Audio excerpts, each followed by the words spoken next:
Hey Stars family, Coach Jason here with you, coming back at you with another backyard practice video, number 3. First out of the gate, I do want to say we do have quite a few families dealing with some sicknesses and some players, and we've got some injuries as well. Miss Kenna May, kind of just dealing with some different stuff, so we do try to send them some good vibes and some quick healing on the things that are going on there.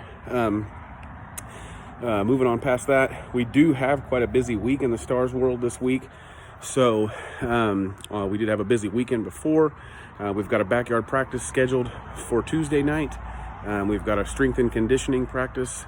Our normal time and place, 6:15 on Thursday. We do have a D-Bats indoor practice, 9:30 on Saturday morning. And then we do have hitting with the Stars on Sunday again at 3:30. So I do want to reiterate that the backyard practice is something we do need to go ahead and set some time aside and do our good 30 minutes, 45 minutes, and try to get in a good workout. Some of the things that we bring to you and through these videos, of course, are just helpful, but it's really meant to set that time aside and really put some good practice in and get some focus on, keeping focus on softball and getting some focus on some highlight points if we may have them. I'm going to go ahead and, with the busy week, I'm going to stick with what we've been doing and just kind of extend it a little bit. So I'm going to move up front here. I'm going to show you what we've been doing with the 60-foot dash and then give you kind of my version of that this week. And then I'm going to touch on some of the hand-eye coordination stuff, do some of the tennis ball bounces and different techniques that I've been trying to use and do. And then give you just something that you can actually build off of, some specific motions. And then we'll do one little situational towards the end. So here we go. Okay, girls, hello again. Ladies, Stars family. I'm just going to run by you real quick what we've been doing as far as our 60-foot dash here, okay? I've measured this out just from the edge of my driveway right here to the edge of the neighbor's driveway. So sort of the same point, if you can see the cones in the distance there. And what we've just been doing is 60 feet. That's what we've got measured here. We do our 60 feet. We get to the other end. We do our 10, jumping jacks, 10 toe touches, 10 heel kicks, something different each time. And then we take our 10-second break, and then we come back. And then that's how we're doing our 60-foot. And then again, when we do either a 120-foot dash or a 240-foot dash, which is, again, home run, we're just going down and back and down and back. Again, to highlight this, ladies, the big reason behind this is, of course, what we do in the sport, okay? What we're doing in the game. And when we're running, we're hitting the ball. We're running from home to first. Of course, we may be running to second. We may be doing, a triple. We may be doing a home run. But part of this is conditioning. Getting your body and your mind into what's going to take place in the game, okay? And so that's going to be a nice 60-foot dash out of the box after a nice hit to first base. I do the jumping jacks or do the toe touches and stuff just to keep the heart rate going, get you going, kind of simulate the adrenaline and the energy going in a game. And then you take you a 10-second break, okay? Actually count it out. Count to 10 and prepare yourself on 10 to go on the next 60-foot dash. Do that for me 4 times, okay? So 60 feet, 60 feet, 60 feet, 60 feet. That's 1, okay? Do 2 of those for me, okay? So 2 down and back and down and back. That's 1, 2 of those. And then do a couple 120s, which is down and back as 1. Let's do 2 of those, and then let's do two 240-foot dashes, okay? So that's going to be down and back and down and back. As 1, we're doing 2 of those, okay? So get that going. Really take the time, be precise and be on time when it comes to the break and the breathing in between and taking a break and getting your mind right, okay? Kind of simulate what you've got going on in the game. And really getting some focus on your running, okay? And using your energy and catching your breath, okay? Okay, now I'm back you. here in the front yard again. I got some tennis balls here. I just want to go over this again. I have used this every week, but I would like to keep this going. The pro tip drill that we have, where you start on your knees and you're fielding some short hops, as well as getting on your feet and doing those same things. I would even encourage you, if you are on the YouTube and you're looking at some of those other videos, look at one that I had where it was the triangle drill. We can incorporate that as well. Same thing with our tennis balls and our short hops, getting down in that position. Now I want to address real quick before I get to some of these specific motions we can use with the tennis balls, and that was one of the questions we had from last week, okay? And it was centered around some of the issues that when you're making the scoop, whether it be this direction, and mostly it was with the short hand, having trouble getting it into your hand and staying in your hand, and more of almost like a flick forward, where you end up kind of throwing it forward and slapping it forward. And to that issue, as well as to the fix that was brought up from Mr. Taylor, I do recommend tennis balls. I really do. Any drill that does some hand-eye coordination, some soft toss, some short hops, some different bounces. If you incorporate a tennis ball into it, it becomes a little bit more fast-paced, a little bit more reactionary. Okay. One of the tough parts about it is that they do bounce quite a bit, and they're light and kind of hard to hold on to. And if you're not catching it and holding on to it, you're just gonna slap it out of your hand. So, to that point, having the issue of keeping the ball in your hand and really getting your motion, take the glove off, okay? Get down to bare hands, get you a tennis ball. You can even use a regular softball or a baseball if you'd like, maybe a bouncy version or a softer version.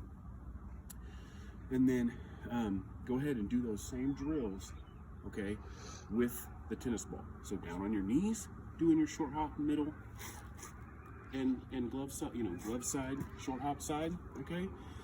And then it's up on your feet, okay? And again, go back and look and see at that triangle drill where they really talk about getting your hand down, creating that triangle, and getting some of that fielding motion in, okay? So, real quick, we'll go ahead, and I want to show you what I mean by doing some of this hand-eye coordination stuff. Get on a little flatter ground here. This is as simple as starting with just a bounce, okay? One in each hand or just one, okay? Just a bounce. And a nice control where you're controlling the toss down and the catch into the hand each time. What I would recommend is do a right first and a left first, or left first and right first, whatever. And you're doing 25 bounces, okay? 1, 2, 3, 4, and get through 25. Control the toss, control the catch, okay? Left hand. Now, that's where I want you to start. Just warming your hands up, warming your eye up. Then what I would like to see is maybe a little bit of like a 2 bounce work, okay? Where you're gonna toss it, and when it bounces, you're gonna get to it, okay? Now this way you can incorporate a couple of different motions. So getting the ball to your glove side and making a play on it with your hand, okay? As well as after you've got the ball, I messed it up there, but after you've got the ball, you're making a play to your hand, to your throwing hand, okay?